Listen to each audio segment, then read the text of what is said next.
positivity is a great motivator. And you have to be able to not only motivate yourself, but you have to be able to motivate others, especially when you're in a leadership role. And that motivation level and the skills needed to get everyone to the same or to a level of wanting to be motivated is very different. It's different by department, it's different by individual, and you have to be able to manage and master the tools, right, that are in place. This episode of the Attraction Pros podcast is brought to you by our friend Eric Fluet at Get It Done Marketing.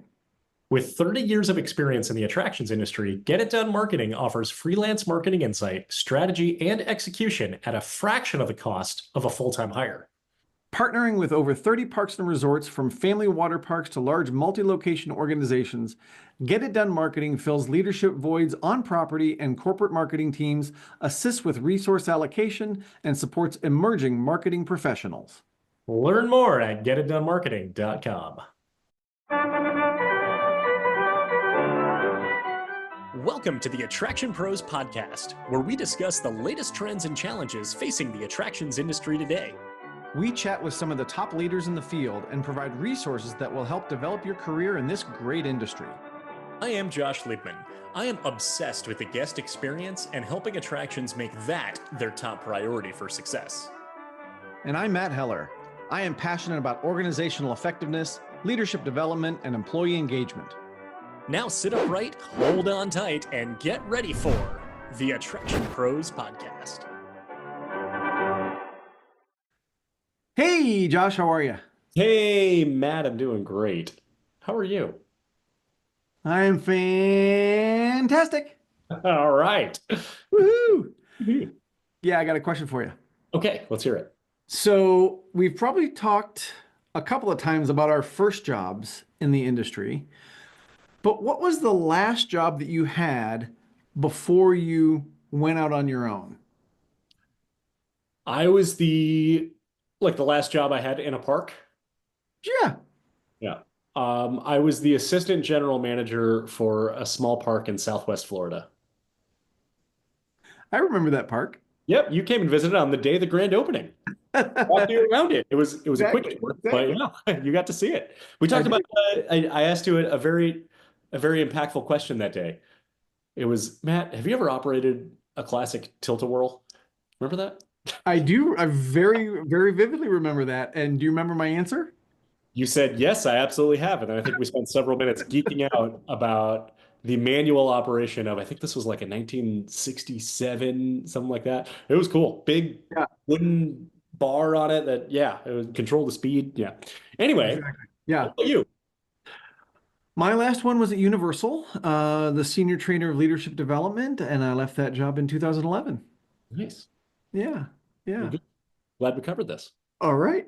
And we're done. No, the reason I asked that, just to kind of talk a little bit about where we've been in a different way. Again, we talk a lot about first jobs, but our guest today has had a number of jobs and has recently left another job. And it was interesting to hear not only the progression of all those different roles that he's had, but it was the opportunity of the last job that has really led him to now thinking about what's next for him. So I just wanted to kind of take us down that memory lane of what our last job was. But our guest today is Dameon Nelson, who has been with Six Flags for many years. He worked for Meow Wolf for a short time. He's a seasoned and senior attractions executive, and we get to hear all about how he has navigated and transitioned and changed and dealt with challenges all through his career.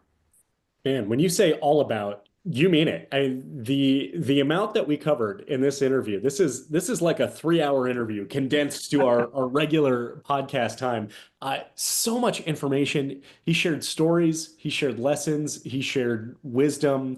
One of the things he talked about is mindset, motivation, and mastery. He broke down each of those three, how that impacts his leadership style, and even shared how he's really been able to implement that into his leadership style as well.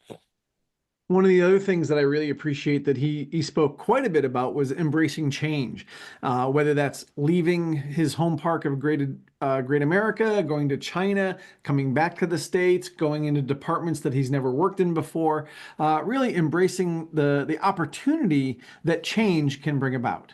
Yeah. And then, we talked about putting value in your team and asking our team members, are they an expenditure or are they an investment? And we talked about, I would say, both the tangible and intangible benefits of those investments in your team and really how to justify those towards ongoing success and improvements. So is it time to invest in ourselves and listen back to this great interview with Dameon? So let's get to it. Hey, Dameon, welcome to the Attraction Pros podcast. How you doing today? I am doing absolutely tremendous, Matt. Excited to be here. We are excited to have you. Let's start at the beginning. Well, maybe not all the way back to the beginning, but let's hear a little bit about your career and what you're up to. Awesome. Well, you know what? I'm going to start from the very beginning because that's the most exciting part, which is when I started as a street sweeper at Six Flags Great America in the catering area called the Picnic Grove back in 1992. That was my very first job at all, really. Actually, I hadn't done the paperboy thing. I hadn't done any of that. So I was traveling between Milwaukee and the park location, and thought it was just going to be a summer job until next year when I went back and was still in the park services area until a few years later. I had the opportunity to work with the rides team and the ride operations group, which was a different home within the operations family, which was still great. Spent several years there until I went up to the admissions department and was the full-time supervisor for the front gate, which was also great because in that role, time flew by. So you got there, you had to do all the preparation for open, you open the park, and then it's 1 or 2 o'clock after the entrance rush ends. You have lunch, you go home. So it was pretty awesome being up there. After that stop, I went down to Six Flags New Orleans, which had been recently acquired by Six Flags, and I was the operations manager there, responsible for rides and park services. And that was a tremendous experience for me because I was able to see a different park operate and learn that not all parks are created the same, and especially not created equally, nor are the talents the same from park to park. So that was the first time I moved in my life, first time I moved for the company, but also, a little fun on Bourbon Street, but also a really great park and really great team there and working with them and learning. My next stop was back home to Chicago and Great America, where I came back as the assistant manager of rides, and shortly thereafter became the entertainment manager, which was also something I had long had my eyes on because I had always had fascination and still do to this day to lighting and trusses.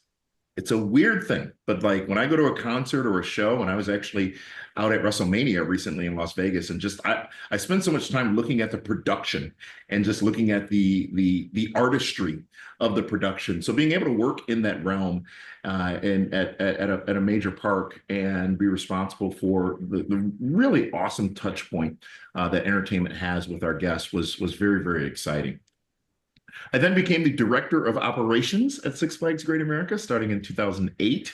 And that was responsible at the time for all of the operating departments without aquatics. Aquatics would come into the fold a little bit later on, which was also a tremendous learning experience for me. So spent 10 years in that role at Six Flags Great America. And towards the end of that time at Six Flags Great America, I was also helping the company out with the development of the international operating policies, procedures, SOPs, the playbooks, if you will. And it was from that work that I was asked to go out to Beijing, China, and to do a presentation of those materials to our partnership group that was out there working on and funding the developing parks for Six Flags in China. And that was a great week. I had been asked a few times before if I would ever consider moving to China. And I laughed because that just wasn't an option in my brain at all. But going to Beijing and realizing how amazing the city is, how amazing the country is, how amazing the people are, how awesome these projects were going to be, I decided to make the jump. And in 2018, moved to Beijing, China. It didn't sink in till I was on the plane was a long flight. Didn't sink in until I was on the plane and said, I just left everything I know for a lot I don't know. But it was exciting. And it was really exciting working on that project for 2 years until a series of things, primarily COVID and the changing real estate market in China, caused those projects to be canceled. Then sat home for a couple of months and waited for the phone call that I no longer had a job. And I was expecting it, and I would not have been upset by it because the financials of the deal had, the partnership group basically paying for the management fees and the salaries of those that were going to be providing that service, and there was no project anymore. But luckily, I was rescued and asked to go and be the director of operations at Six Flags Great Adventure up in Jackson, New Jersey. So that was really awesome for me because after 2 years away from the domestic market with Six Flags, a lot had changed and evolved. So I was able to get retrained, if you will, in my time at Great Adventure, which is always a great adventure. And did that for a year until the corporate director of operations role was reintroduced, I guess you could call it, as a standalone position. I had been doing both while at Great Adventure, but it was reintroduced as a standalone position. And I was lucky enough to be selected to go into that role. So that moved me to Dallas, Texas, somewhere I never thought I would live because the Six Flags corporate offices were indeed in Arlington. And I was responsible for the operations of all the parks, and another great learning opportunity for me there. Change, as it had been happening, continued, and at that point, or a year after being in that role, there were a lot of positions that were modified, removed, and changed at Six Flags after a leadership change at the top, and I was impacted by that. But I was then rescued again and asked to go out to Six Flags Discovery Kingdom to be the director of operations there. One of my favorite parks in the system, and really a jewel of the Six Flags system, and having the animal elements also as part of that park's offering was really, really exciting. And luckily, I think 3-4 days after arriving, I went to a Matt Heller training session that was being conducted at the park with the leadership team there. So shortly thereafter, I became general manager of Six Flags Discovery Kingdom, reporting to the park president of Six Flags Magic Mountain, Don McCoy, one of my great mentor of mine. And spent a year doing that, which taught me a lot as well, but then decided at the end of 2022 that it was time for me to challenge myself in new ways. And that challenge took me away from Six Flags and took me to Meow Wolf, which I'll answer the question. I know you all know, but a lot of people don't. It is an immersive interactive art experience that has had some rapid growth in front of them and had some opportunities to realize from a centralization perspective and an operational documentation perspective that I was very happy to work with them on. That went through a few weeks back, about a month ago, actually, when there were some modifications to the organization there as well. And now I am, for the first time in my life, on the hunt for a job. So this has been exciting, but that's been my career, my primary career, and what I did over 30 years with Six Flags and the last 2 years or so with Meow Wolf. Wow, that is quite a storied career journey, and really that was just an exciting path to follow. And I jotted down, several notes and a handful of follow-up questions here. And I think kind of where I'd like to go here is the value that you gained from transferring departments as well as transferring properties as well. Maybe the compounding accumulation of skill sets that you were able to gain. I'm curious if you could expand a little on that. Yeah, I had a tremendous leader by the name of John Curdy in Chicago at Great America, and he believed in rotations. And he believed that he would give the opportunity to those who wanted it to look at staying within the operations family, but challenging yourself in different areas. When I went to rides, I had only touched rides on days of staffing challenges, right? When I went to admissions, I had only been up at the gate taking tickets on days where we were overwhelmed. When I went to entertainment, I had done nothing of that form, at least with Six Flags. So firstly, being trusted to be able to step into those areas, but also to have the resources needed to succeed in the leadership that I had. So it wasn't like I was put in a new role and left to sink or swim. I was guided and I had the mentorship and the leadership that I needed to learn and grow in those roles. And really, Josh, I would have never achieved the role of director of operations had I not had the opportunity for so much experience across all of the operating departments. And that was tremendously valuable for me. And one thing it truly did help me understand was how the actions of one department impact another department.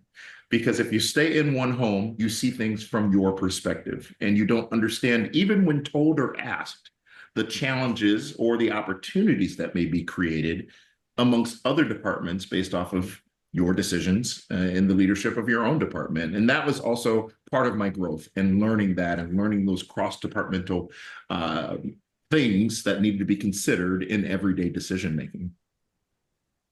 So, Dameon, I'm wondering if we could go a little deeper into that exact topic of that cross-functional leadership, if you will, and what are some of the strategies that you might advise people to undertake or to consider when you do think about how do you expand that outlook to really understand the other departments? Maybe it is going to work in that department or, sharing resources or things like that. So I'm just curious, how do you develop that kind of more global view? Yeah, it's asking a lot of questions, Matt, and it's observations. I'll give you an example. When I was in park services and part of the leadership team there, we, of course, were responsible for pulling the trash totes, right? The trash and then the recycling totes. And we hated the food service people because they never broke down their boxes, which of course led to all that much more work we had to do to fit it into the container, the stuff they were that was laying on the sides of it because they didn't break them down, so they couldn't put more in. Then taking it back to the cardboard compactor, having to empty it, coming back, and just waiting for it to happen again. When I worked in, I think it was Klondike Cafe at the time at Great America, I had to help foods one day, and I worked in there and I realized that as I was doing the French fries out of these bags and boxes, I didn't have time to break them down. Like I only had time to take it outside. I knew I was supposed to break it down. I was the one who was complaining about it, right? But I didn't have time to do it because the line was still long. I had more fries to make, and that was my job that day, right? So it's part learning by participating, but it's also asking those questions. And the greatest thing I think I've learned over my career is the question of why, and being able to look at it from a different perspective and being able to understand how it makes sense to them, whoever them may be, right? Because they may not also understand your challenges within your department. And we're all in the service industries. So we're not only servicing our guests, but we're servicing each other. And we have to understand and appreciate that the challenges we have within our departments are those same challenges probably exist in other departments, yet they also have their own unique set of challenges that we have to at least worry or understand, right? So it was a combination of those things. Why is it happening?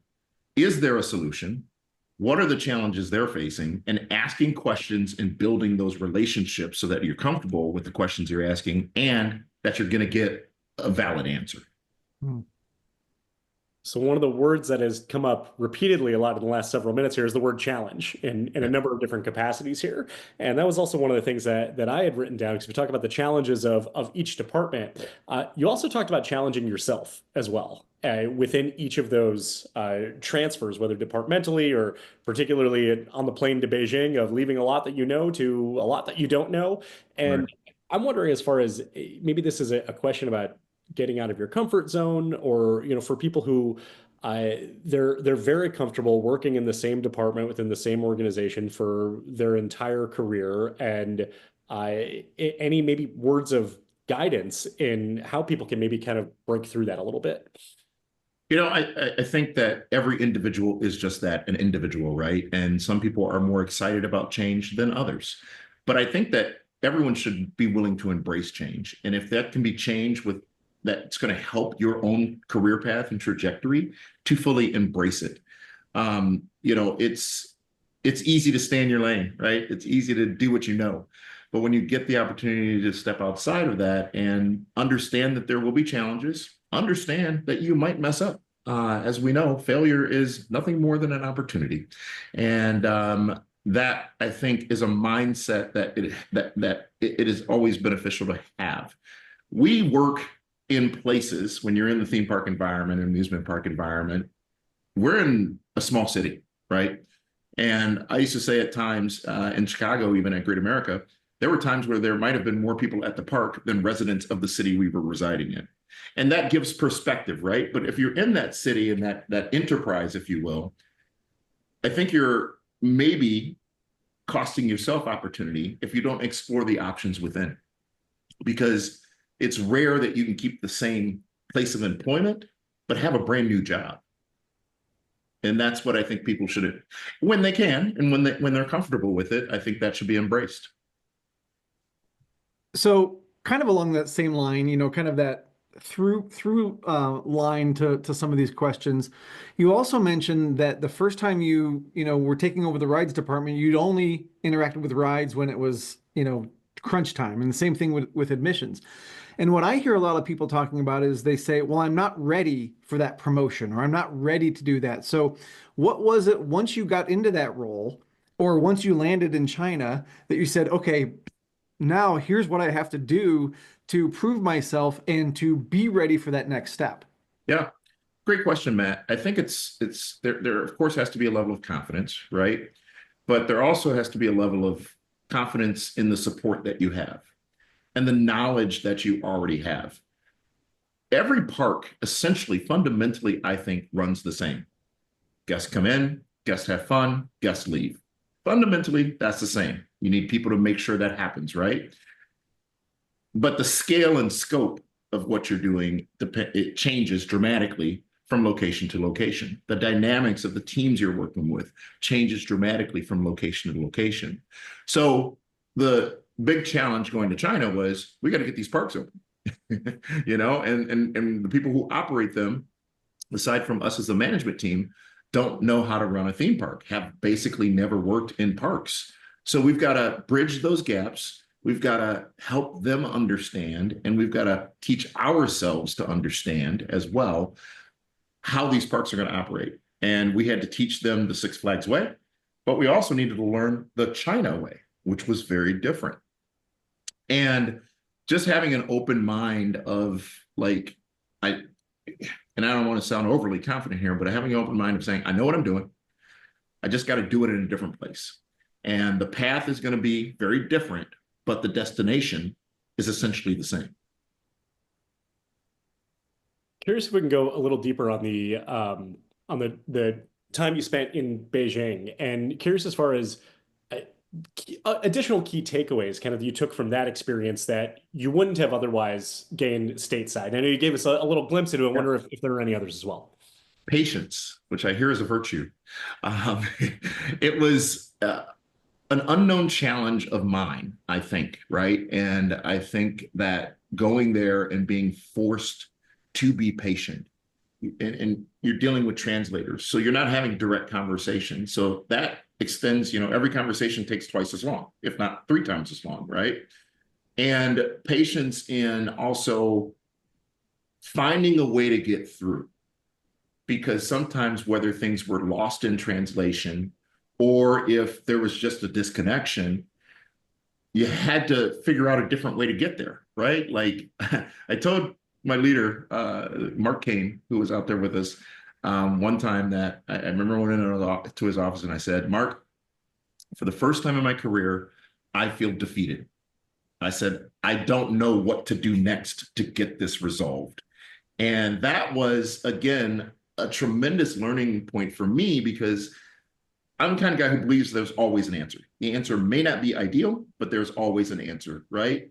And this was the first time where I'm like, I've talked, we've decided, we've understood, we just can't break through. And this is a non-negotiable. And, that was a very telling moment for myself, because I was always used to getting to the end point and, there being a favorable decision for all parties, right? But at this point, we were at an impasse. So again, had been patient, but also that patience paid off for me, but it didn't pay off at the end of the day as it pertained to the situation we were attempting to address. So you've talked about confidence, which I absolutely appreciate. But in that story, you're talking a little bit more about being vulnerable and saying, I don't know what to do. So some people might look at those as opposites, right? But I Yeah. think it takes a lot of confidence to be vulnerable. So can you talk a little bit about how that has played into the trajectory of your career? Yeah. Here's what I've done since is I've added some new ways of asking questions to my interactions. And one of those key things is help me understand. I will many times ask questions that I already know the answers to, but I need to hear the why. I need to hear the how we got there. I need to hear the context of whoever's doing it, did it, decided it. What was the reason? Because there's always a reason, right? And asking, help me understand why, or how can I help you? What resources do you need? That is showing vulnerability because you're opening yourself up to be asked those questions because, well, you're asking those questions, but you're also, and I've said this many times as well, I don't get it. I don't understand. I'm like, I've never seen this. I've never heard of this. So let's figure it out together. And I think you gain a lot of trust and respect when you can admit to your team that you don't know something. I think people sometimes don't have the confidence, to your point, Matt, to make themselves vulnerable in that way because they have to be the one with the answer. And I may have to be the one with the decision as the leader, right? But I don't have to be the one with the answer, if that makes sense. So being and putting yourself in such a place where you are gaining that trust and gaining that respect by admitting where you have weaknesses and where you may not have the strongest level of knowledge in a particular subject. Additionally, being side by side and working hand in hand with the teams and making sure they hear you say or see you do, I'll do it. I'll go help. Or they come and say, hey, our funnel cake line is out of control. We don't have any staff. I'm going to go work. I'm like, hey, I'm going to go with you. What do you want me to do? And I'm getting into some more specific examples now. I remember times where I've walked into food places and there was one time I went in and bartended at a special event at a park I was at, and I had to use the register, and I had a very strict rule. I didn't touch the park's money, like I see people getting fired every day for, for infractions and overshorts and all that. I said, I'm not going through that process. But it was in a pinch, right? So I just went in and then they needed help. I said, what can I do? The food manager said, go make drinks. And I'm like, okay. So I'm like, I'll just go do beer and wine. Nobody's ordering beer and wine. It's all mixed. It's all liquor. And I saw the problem and I said, I'm not asking again. We've got to service these guests. I'm going to figure out how to use this register on whoever's till this is. And I'm going to figure out how to start making drinks. And if there's one I can't make, there's a couple of other bartenders around here. I will grab them and have them take care of that guest, but at least I've gotten their order and their speed of service has increased. So putting yourself in it, just to summarize, I guess, putting yourself in it, being willing to put yourself in it, asking how you can help, asking how you can help be, how you can get a better understanding of a situation, and not being afraid to say, I don't know, but let's figure it out. Dameon, I'm wondering, and this kind of ties in with your time in Beijing. You kind of talked about the the timeline there, and you went from there to Six Flags Great Adventure. But curious as far as kind of in between that, and really what it was like for you when you learned that the project was being canceled, because it's business on one hand, but on the other hand is the amount of sweat equity that you had put into it and relocated to clear the other side of the world, and what that was like for you personally. Personally, I was very disappointed because that was the first time in my career with Six Flags that I did not know what was next. I did not know, like I said earlier, if I would still have a job. I did not know what coming home meant because home was actually in Beijing. So there was a ton of uncertainty, but the biggest piece of all that uncertainty was the global pandemic happening at the same time, which amplified all of that, right? So, I think that the learnings I got from the experience provided me and continue to provide me with a tremendous amount of value because I learned things, was exposed to things dealt with things that I never would have at that point in my career during that process. So I was I was fulfilled to a degree. Now, of course, not the fulfillment you get of opening day or seeing those milestones of, hiring people and bringing people on board for training, things of that nature. But ultimately, if not under the Six Flags banner, a couple of those parks would open their doors. And I was able to still see and enjoy the success they were enjoying because I knew the contributions I had made to that project. So, again, I think the learning was tremendously valuable. I think the experience was tremendously valuable. I would have never had the opportunity to visit the Philippines. I would have never gone to Thailand, South Korea, all the different provinces within China. And that made me a better human being for being culturally exposed to all of that as well. So from a career standpoint, I think I was probably more satisfied than I realized at the time because the larger disappointment of the uncertainty of what's the future now and this project being canceled maybe had overshadowed it at the time. But in hindsight, maybe for me and where my career went after, that was the right thing to happen. So one of the things that I wanted to ask you about, we could talk about China and that piece of it I think all day long, but there's something on your LinkedIn profile that I wanted to touch on, and it's 3 words: mindset, motivation, and mastery. And I feel like we've already heard, even if not those words, we've heard kind of that philosophy from you and what you've told us already, but I wonder if you can unpack those 3 words and what you mean by that a little bit more. Yeah, absolutely. I think mindset is undervalued. I think that sometimes choices need to be made of how you look at a situation. And you can either look at it positively or you can look at it negatively. You can go after it with the mindset of wanting to resolve it or wanting to continue to have a problem with it or to have it continue to be a problem. And I think that having the right mindset is critical because it gets you to the next point of like, okay, is this a problem I can resolve or want to resolve? Or is it something that, I'm just going to leave there because it's been that way all along, our favorite thing, right? Which leads to motivation. You have to be motivated to succeed, right? You have to be motivated to do more than collect a paycheck. You have to be motivated to have meaningful conversations and meaningful discussions with the hope of resolving challenges if there exist, or realizing opportunities that can be created as well. And I think that positivity is a great motivator. And you have to be able to not only motivate yourself, but you have to be able to motivate others, especially when you're in a leadership role. And that motivation level and the skills needed to get everyone to the same or to a level of wanting to be motivated is very different.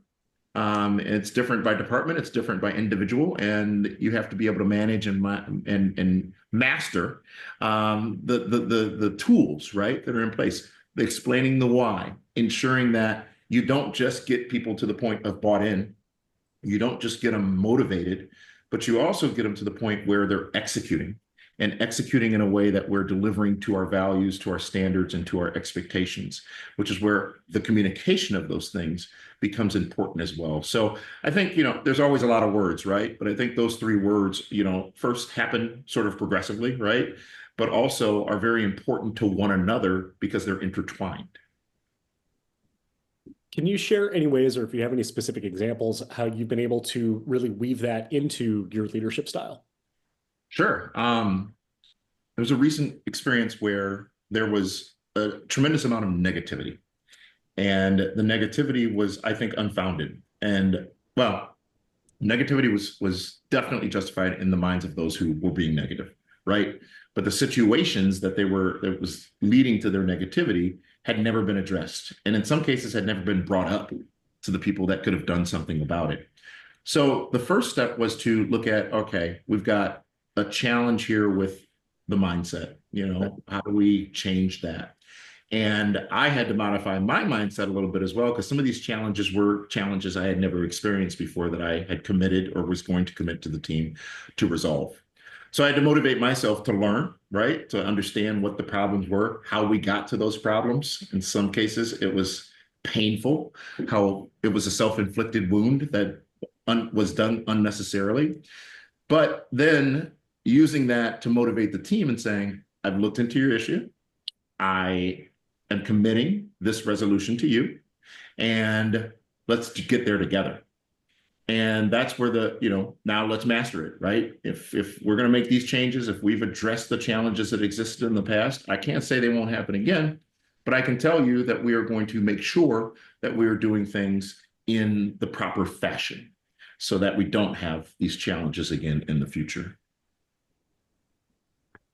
So I think related to that, something you and I have talked about in the past is kind of the mindset of how we look at our employees or our team members in terms of, are they an expenditure on the P&L, or are we making an investment in their development and their growth throughout the company? So I'm wondering if you can talk a little bit about that difference and how that mindset can lead to different even motivations within the team.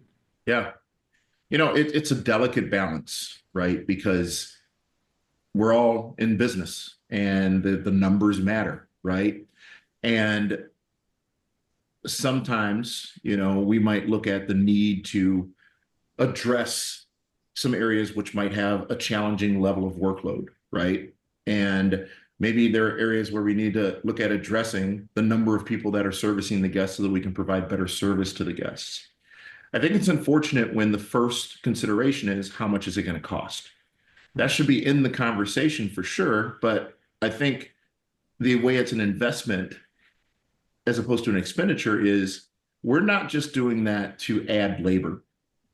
And by the way, you can usually find creative ways somewhere else to cover that labor and get it on the back end. But we're doing that to invest in the people we do have that are showing up to work every day, that are breaking their backs doing this work, that are being exposed to working situations that are not ideal because we know we don't have enough people, right? And ensuring that, as I said, it's part of the conversation, but it shouldn't be the one factor of a conversation. And understanding, again, everyone's got to answer to someone, especially when it comes to finances. And you've got a budget you've got to maintain. But, budgets are built in a boardroom, and reality is executed out in the parks. And that reality typically is going to change, right? And we have to be willing to make those investments, even if at the expense of something else, in our teams and in the tools our teams need. There was one instance in my career. This is actually, I won't give specifics, but there was some general operating supplies, costume related and just day-to-day task related that a team needed, that they had gone a year without replacements of those things. And it was necessary for their job. It wasn't like a luxury. And this was revealed in one of my first meetings with them. And I said to them flat out, I said, okay, get me the list of sizes and get me the list of the vendor that you want these costume items from. And you'll have them as soon as they can get them here. And I'll get you the date by which they expect to be delivered by next week.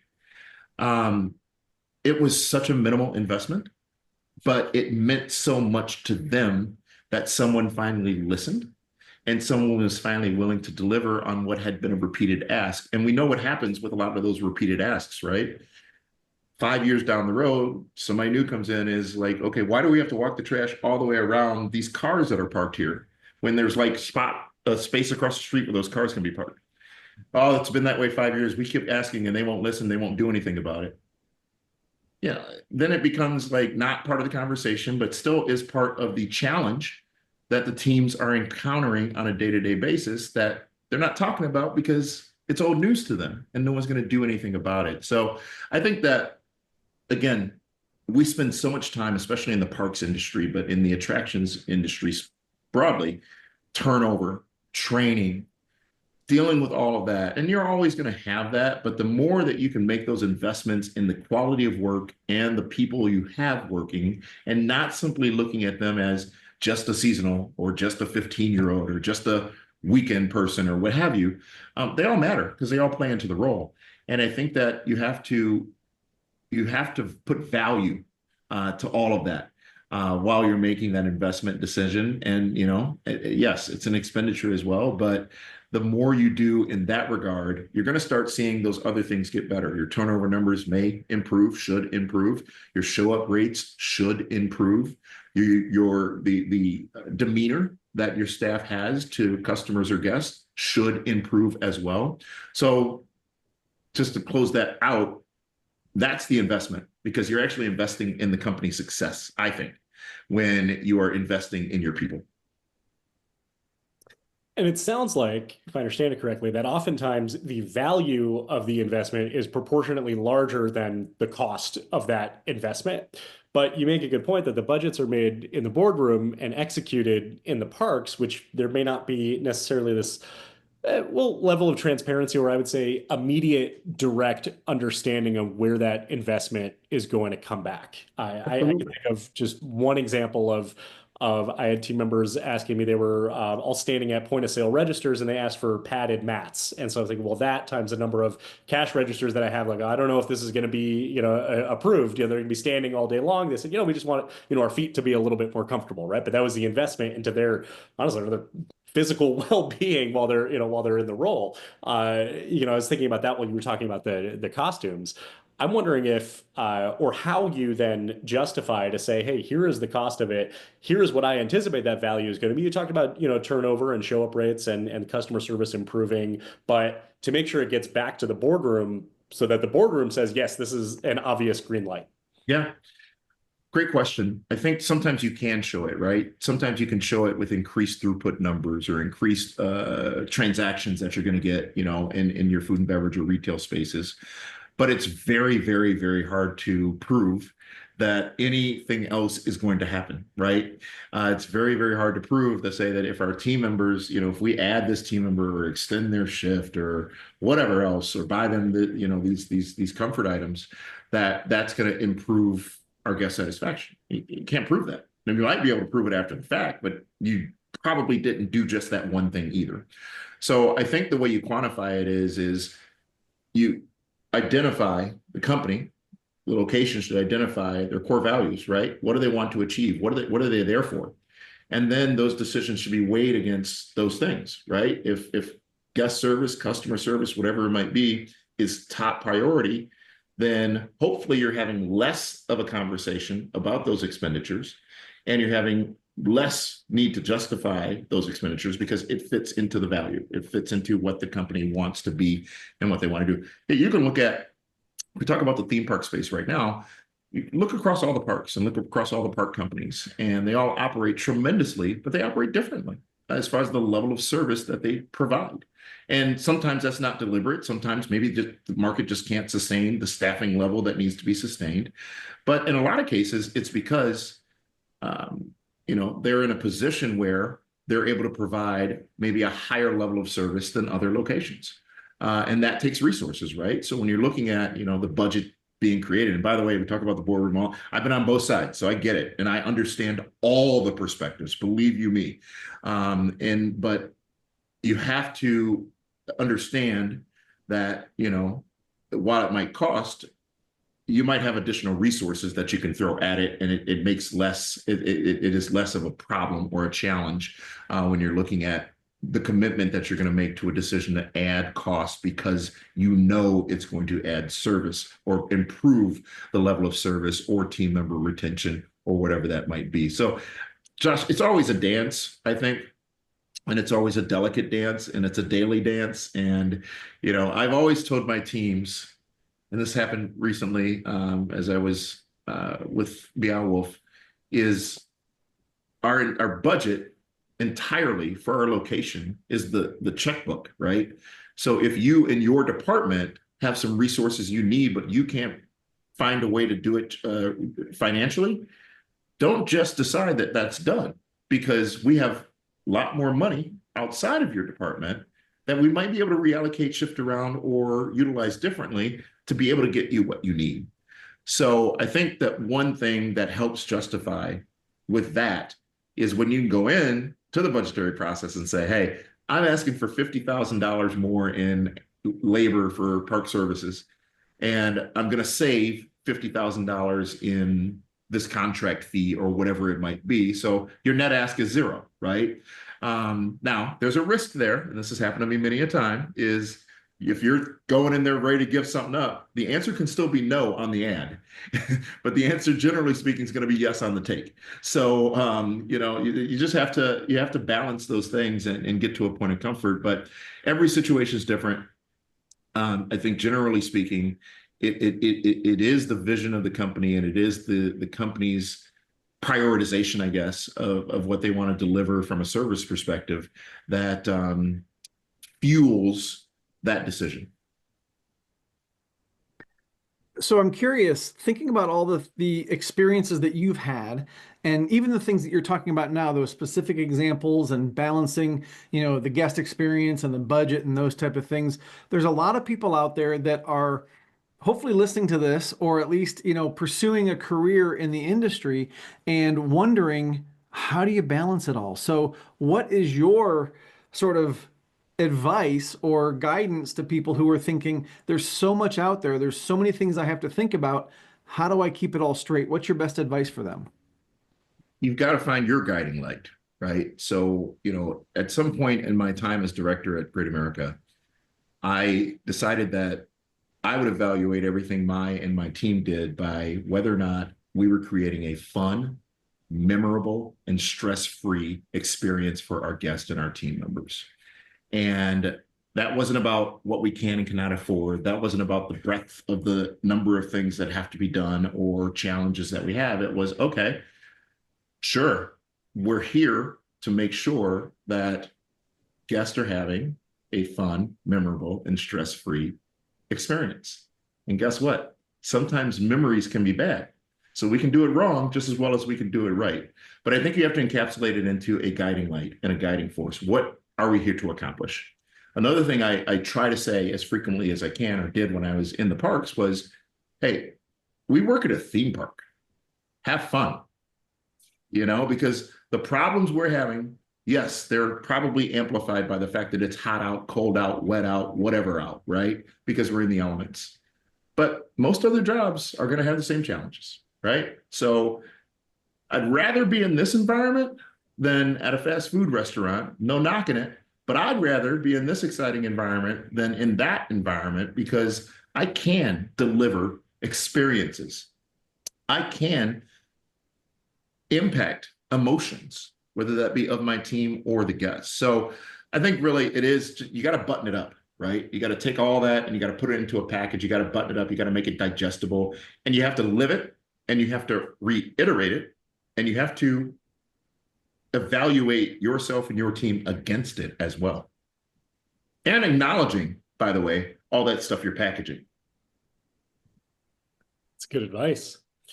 So Dameon, we're down to our last few minutes here, but there is one more thing that I want to ask you about. As I had followed your career journey here, curious about Six Flags New Orleans. And you had the opportunity to go down to New Orleans and work at Six Flags. And as many of us know, that that park had a pretty tragic ending with Hurricane Katrina in 2005. But curious, as far as positive memories that you have from that park, what was like, and the things that stick out for you? Man, they had some great food there. They had this gator burger at I don't remember the name of the restaurant. It was, one of those almost like food challenge burgers that were just awesome. And then they had good Southern food. Like, it was interesting because they allowed their culinary team to cook. They didn't prepare food. Now, yeah, they fried chicken strips and cooked pizza, right? But in a lot of places, they allowed them to cook. So one of the biggest things I remember and positives was the food, not just in the park, but in New Orleans in general. I gained some weight while I was down there. But also, really understanding that the team is the team and the park is the park. And what I mean by that is large park, small park, big team, small team, you got to get the same thing done. And in New Orleans, they had obviously a smaller budget and a smaller team than you would have at a larger park. They had to be, and we all had to be, so much more creative. Because to the point of investments and expenditures, at a bigger location or a more robust company overall, you might be able to just ask for money and get it. You might be able to just throw money at the problem. But when you can't and you still have to solve the problem, that is where I saw that team be incredibly creative, be incredibly nimble, and still get the job done. And that was one thing that, our guests saw, but didn't know they were seeing, right? But one thing that I saw of that team and the spirit that they had and the spunkiness that they had was just very exciting. And it taught me the same. I had a leader in my career that, told me once that all I do is ask for money and say that we have no choice but to do this. And if we don't do this, then we're not going to be able to achieve these goals. And what it was wrong. There's ways of getting there. And like I said before, I don't believe in no. I think that there's always a way. And I think that your mindset, back to that, you have to start with yes. And I think a lot of people, unfortunately, for whatever reasons, start with no. Start with trying to answer things with why they can't versus why they can. And if you start with yes, and if you say to yourself, motivate yourself that I'm going to get this done, then you're going to be as successful as someone who may have just been able to do it, or a team that may have been given additional resources to accomplish the same thing. Thank you for that, Dameon. That was a wonderful sort of encapsulation of so many of the things that we've talked about today. And it's been a wonderful conversation, and we can't thank you enough for being here. We are kind of winding down, but if people wanted to learn more about you or get in touch with you directly, where would you send them? Not on Facebook. So my LinkedIn profile is a great way to get in touch with me. I love new connections on LinkedIn. I love reconnecting. I love being connected with people. I think, that would be the best option. Awesome. We'll make sure to include that link in the show notes so people are able to connect and reach out and say hi to you on LinkedIn, not on Facebook. I just want to reiterate, just Matt is saying that it was just great to have you on the podcast and really enjoyed this interview. I definitely learned a lot. I took a ton of notes here on a lot of the things that we're saying. So I really appreciate the conversation. So I just want to thank you so much for that. And of course, to everyone out there who is watching and listening, just remember, we are all Attraction Pros.